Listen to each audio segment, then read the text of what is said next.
Hey YouTube, what's up? It's your boy the Psycho Juggalo. Whoa, whoa. What's up to my Hatchet fam? How y'all doing, everybody else? Alright, today is something completely different. Cause I've been watching a lot of the news and everything, and I'm getting tired of Bernie Sanders preaching communism and praising communists. I'm tired of the liberals doing the bullshit they do. I mean, full disclosure, I am a Republican, but I am more center right because I do agree with some issues on the left, mostly, like center left, not far left. Anyway, this video right here, you can see the title. It says Russian KGB agent describes communist takeover of. God damn it, not the right one.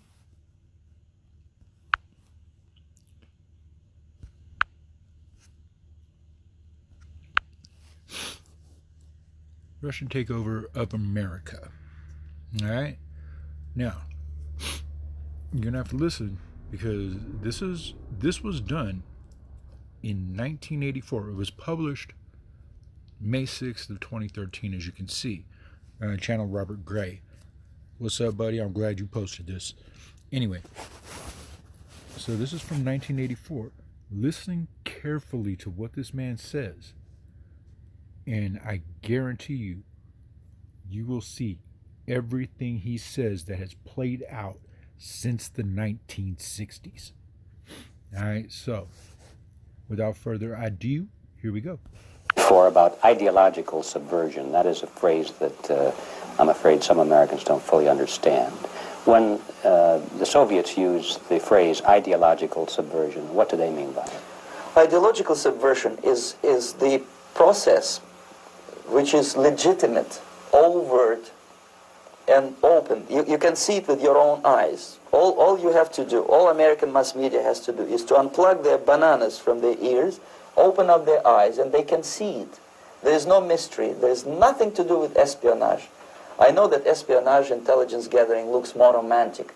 It sells more deodorants through the advertising, probably. That's why your Hollywood producers are so crazy about James Bond type of thrillers. But in reality, the main emphasis of the KGB is not in the area of intelligence at all. According to my opinion and opinion of many defectors of my caliber, only about 15% of time, money, and manpower is spent on espionage as such. The other 85% is a slow process which we call either ideological subversion or active measures, активные мероприятия in the language of the KGB. Okay, in case y'all haven't figured this out, this man is an ex-KGB agent. In 1984, he had defected from Russia and went to Canada. From Canada, he came to America. This man is about to explain to you how Russia planned to take over America and has almost succeeded. Tell you the truth right now, I think this whole coronavirus thing is China's way to take over the world. Because what has it done? It is now crippling economies. China's economy will still flourish. Why? There's over 1 billion people there. They don't care. They didn't care when they let the virus out. They didn't care when they spread it over the whole fucking world. Okay? Communist regimes do not care about their people. I don't care how many people you think can say that they do, but this is going to explain to you exactly what is going on today. And it was done in 1984. I was not even 10 years old yet. I was 9 years old when this was done. All right, so pay attention. KGB or psychological warfare. What it basically means is to change the perception of reality of every American to such an extent that despite of the abundance of information, no one is able to come to sensible conclusions in the interests of defending themselves, their families, their community, and their country. It's a great brainwashing process which goes very slow, and it's divided in 4 basic stages. The first one being demoralization. It takes from 15 to 20 years to demoralize a nation. Why that many years? Because this is the minimum number of years which requires to educate 1 generation of students in the country of your enemy, exposed to the ideology of the enemy. In other words, Marxism-Leninism ideology is being pumped into the soft heads of at least 3 generations of American students without being challenged or counterbalanced by the basic values of Americanism, American patriotism. The result you can see. Most of the people who graduated in the 60s, dropouts or half-baked intellectuals, are now occupying the positions of power in the government, civil service, business, mass media, educational system. You are stuck with them. You cannot get rid of them. They are contaminated. They are programmed to think and react to certain stimuli in a certain pattern. You cannot change their mind, even if you expose them to authentic information, even if you prove that white is white and black is black. You still cannot change the basic perception and the logic of behavior. In other words, these people, the process of demoralization is complete and irreversible. To get rid society of these people, you need another 20 or 15 years to educate a new generation of patriotically minded and common sense people who would be acting. Okay, ladies and gents, does any of this sound familiar to any of you? Let's see, it reminds me of the far left, the Democratic Party, the social justice warriors. They will not listen to you even if you tell them true and complete facts. You can show it to them and it will not change their minds. This is what has been happening since the 1960s. In favor and in the interests of the United States society. And yet these people who've been programmed and, as you say, in place, and Yes. who are favorable to an opening with the Soviet concept, these are the very people who would be marked for extermination in this country? Most of them, yes. Simply because the psychological shock when they will see in future what the beautiful society of equality and social justice means in practice, obviously they will revolt. They will be very unhappy, frustrated people. And the Marxist-Leninist regime does not tolerate these people. Obviously they will join the links of dissenters, dissidents. Unlike in present United States, there will be no place for dissent in future Marxist-Leninist America. Here you can get popular like Daniel Ellsberg and filthy rich like Jane Fonda for being dissident, for criticizing your Pentagon. In future, these people will be simply squashed like cockroaches. Nobody is going to pay them nothing for their beautiful, noble ideas of equality. You see here, people? This, idea of equality and free stuff and all that, this man is telling you what it is and how it is. Now remember, this man worked for the KGB for over 30 years. Okay? So what he's telling you, everything is true. This is how it works. And right now, I think our 2 biggest enemies are Russia and China. But that's just me. This will probably be the only video I ever make on my channel like this. I don't get political, but this is just, it's like a Mandela effect, basically. Or it's like a premonition. He's laying out to you what Russia's whole plan was. And it has developed. It is almost complete. Bernie Sanders would be the completing piece of the Russian takeover. This they don't understand, and it will be greatest shock for them, of course. The demoralization process in the United States is basically completed already. for the last 25 years. Actually, it's overfulfilled because demoralization now reaches such areas where previously not even Comrade Andropov and all his experts would even dream of such a tremendous success. Most of it is done by Americans to Americans, thanks to lack of moral standards. As I mentioned before, exposure to true information does not matter anymore. A person who was demoralized is unable to assess true information. The facts tell nothing to him.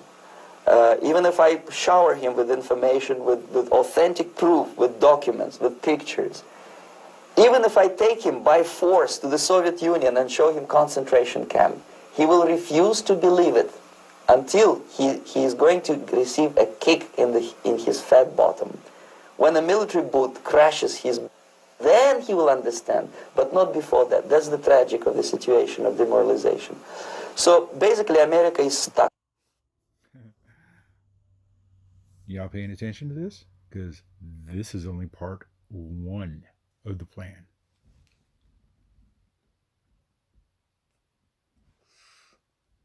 This should scare a lot of people. But it probably won't. With demoralization, and unless, even if you start right now, here, this minute, you start educating new generation of Americans, it will still take you 15 to 20 years to turn the tide of ideological perception of reality back to normalcy and patriotism. The next stage is destabilization. This time, subverter does not care about your ideas and the patterns of your consumption. Whether you eat junk food and get fat and flabby, it doesn't matter anymore. This time, and it takes only from 2 to 5 years to destabilize a nation, what matters is essentials: economy, foreign relations, defense systems.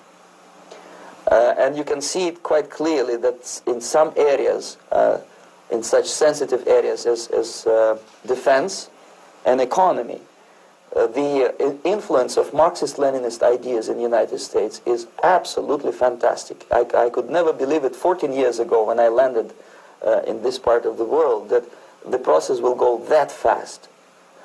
The next stage, of course, is crisis. It may take only up to 6 weeks to bring a country to the verge of crisis. You can see it in Central America now.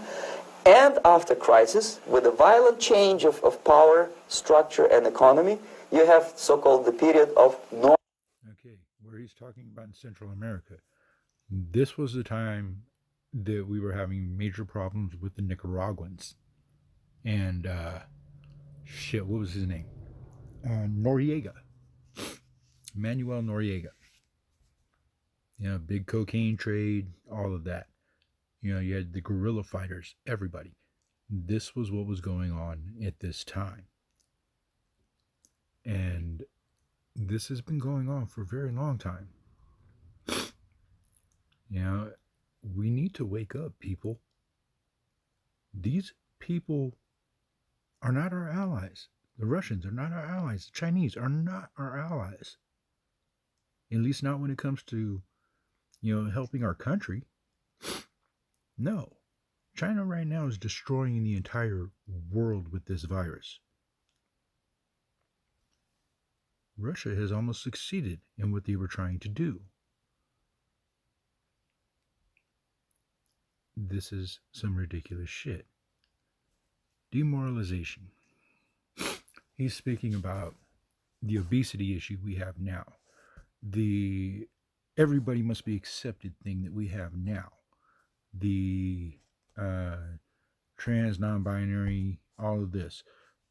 This all came out of this Russian campaign. So, yeah, it's very scary. You can call me a conspiracy theorist all you want, but I'm presenting you with facts. And if you're really worried about it, you go to where this video could be found just by this name right here. And you will find also a 1.5 hour video of the same interview speaking from the man's life from birth to now, or to where he was at that point. So yeah, this is just It's fascinating. It's insane. You know, like I said, I'm a center right, and I do support our president, of course, but you cannot deny that everything this man is speaking now, or in this video, is happening now. Normalization. It may last indefinitely. Normalization is a cynical expression borrowed from Soviet propaganda. When the Soviet tanks moved into Czechoslovakia in '68, Comrade Brezhnev said, now the situation in brotherly Czechoslovakia is normalized. This is what will happen in the United States if you allow all these schmucks to bring the country to crisis, to promise people all kind of goodies and the paradise on earth, to destabilize your economy, to eliminate the principle of free market competition, and to put a big brother government in Washington, D.C., with benevolent dictators like Walter Mondale, who will promise lots of things, never mind whether the promises are fulfillable or not. He will go to Moscow to kiss the bottoms of new generation of Soviet assassins.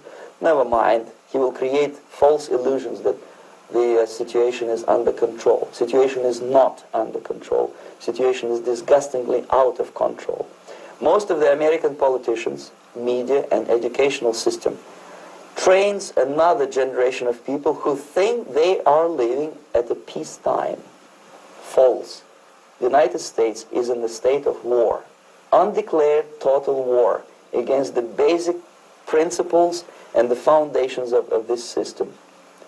And the initiator of this war is not Comrade Andropov, of course. It's the system. However ridiculous it may sound, the world communist system or the world communist conspiracy, whether I scare some people or not, I don't give a hoot. If you are not scared by now, nothing can scare you. But you don't have to be paranoid about it. What actually happens now, that unlike myself, you have literally several years to live on unless the United States wake up. The time bomb is ticking. With every second, the disaster is coming closer and closer. Unlike myself, you will have... Y'all listening? This is a man who grew up in that area, who was an elite in the KGB. So yeah, wake up. nowhere to defect to, unless you want to live in Antarctica with penguins. This is it. This is the last country of freedom and possibility. Okay, so what do we do? What is your recommendation to the American people? Well, the immediate thing that comes to my mind is, of course, there must be a very strong national effort to educate people in the spirit of real patriotism, number one. Number two, to explain them the real danger of socialist, communist, whatever, welfare state, big brother government. If people will fail to grasp the impending danger of that development, nothing ever can help United States. You may kiss goodbye to your freedom, including freedoms to homosexuals, to prison inmate. All this freedom will vanish, evaporate in 5 seconds, including your precious lives. The second thing, the moment at least part of the United States population is convinced that the danger is real, they have to force their government. And I'm not talking about sending letters, signing petitions, and all this beautiful, noble activity. I'm talking about forcing United States government to stop aiding communism. Because there is no other problem more burning and urgent than to stop the Soviet military-industrial complex from destroying whatever is left of the free world. And it is very easy to do. No credits, no technology, no money, no political or diplomatic recognition, and of course no such idiocy as grain deals to USSR. The Soviet people, 270 millions of Soviets, will be eternally thankful to you if you stop aiding a bunch of murderers who sit now in Kremlin and whom President Reagan respectfully calls government. They do not govern anything, least of all such complexity as the Soviet economy. So two very simple, maybe too simplistic answers or solutions, but nevertheless, they are the only solutions. Educate yourself, understand what's going on around you. You are not living at a time of peace. You are in a state of war, and you have precious little time to save yourself. You don't have much time, especially if you are talking about young generation. There's not much time left for convulsions to the beautiful disco music. Very soon it will go, just overnight. If we are talking about capitalists or wealthy businessmen, I think they are selling the rope on which they will hang very soon. If they don't stop, if they cannot curb their unsettled desire for profit, and if they keep on trading with the monster of the Soviet communism, they are going to hang very soon. And they will pray to be killed, but unfortunately they will be sent to Alaska probably to manage industry of slaves. It's simplistic. I know it sounds unpleasant. I know Americans don't like to listen to things which are unpleasant. But I have defected not to tell you the stories about such idiocies as microfilm, James Bond type espionage. This is garbage. You don't need any espionage anymore. I have come to talk about survival. It's a question of survival of this system. You may ask me, what is it in for me? Survival, obviously, because unlike, as I said, I am now in your boat. If we sing together, we'll sing beautifully together. There is no other place on this planet to defect to.